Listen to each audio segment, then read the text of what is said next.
Yeah, there was a lot of screaming and singing and memeing and laughter. So it was a good day from us for sure.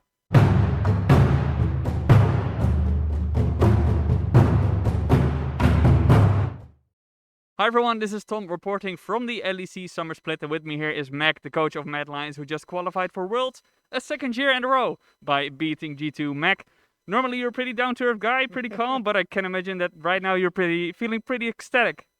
Uh, Actually, ecstatic is not the word I would use, funnily enough. So I've tried to develop a very, I guess, stoic mindset because in the past I've had this like mad, rush. Like whenever you get a kill and you just celebrate and then you loot and you die and you're like, oh, and like the emotional roller coaster was just too much for me to actually deal with. So I've started just actually like not celebrating everything, but maybe it's infected me.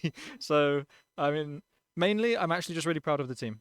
Because it's been a really difficult split for us in a lot of ways. But especially Armut and Elyoya, I think have worked like so insanely hard. I mean, not just those guys, right? I think everyone has worked insanely hard in the last couple of weeks because we were in a place that we weren't happy with our own performance, and we've really stepped it up in a lot of ways. So yeah, I'm really proud of the team. That's the main emotion, I would say. Yeah, and I think that after the regular split, you still had a 12-6 record, which is fairly good, but people weren't sure about the form of the team. So how did you spend the weeks leading up to this in order to prepare for G2 and for this best of 5 stage? I think during the regular season we felt like we were kind of playing catch up all the time because there was all the like meta changes and a lot of stuff that we had to deal with. So we felt like we were kind of not necessarily planning for like long-term improvement, which is what we always want to do. And then once we actually hit the playoffs and or once it was secure that we were gonna be in playoffs, then we knew we could actually start like really thinking long term about what our weaknesses are and how we need to develop as a team for the playoffs. So um, in the kind of break week, we had a real good hard look at ourselves and kind of held a mirror up and said, what are the things we're good and bad at? And worked on a few of those issues, and I think it bore fruit today. And can you name some of those things that you saw in the mirror? I think one of the results that came off such a reflection was bringing Chachi on board as a top lane coach. Is that one of the weaknesses that you found in yourself?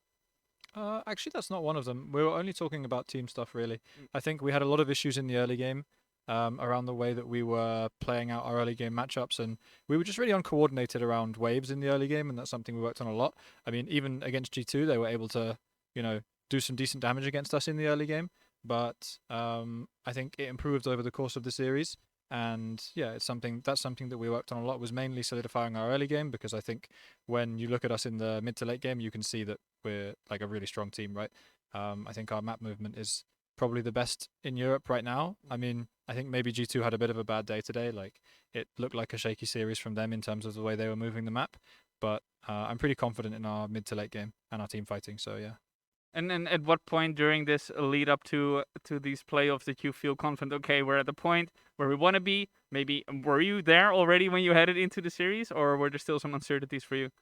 I think there was still a lot of question marks heading into the series, mainly because you never know what G2 is going to turn up, you know. So and we were really surprised at the way that they drafted. So yeah, there was still a lot of question marks heading into today. Okay, well, looking at the series itself, you fell in game one in pretty dominating fashion, but after that you just swept the floor, I guess, with G2. Here and there, a bit more mayhem than perhaps your heart would have appreciated, but did you feel growingly confident throughout the series? After game three, we felt very confident because we felt like they were in a pretty rough spot in the draft, unless they changed something really significant. The thing that they decided to change was to pick Jason to Wukong. So that's probably not the one I would have gone for, to be honest with you. So yeah, I mean, I would say we felt pretty comfortable, especially because I mean we played 4 red side games, right?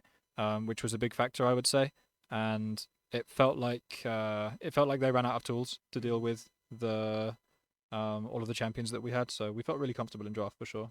Yeah, and did you notice the players as well getting more comfortable throughout the series? I mean, yeah, there was a lot of screaming and singing and memeing and laughter. So it was a good day from us for sure.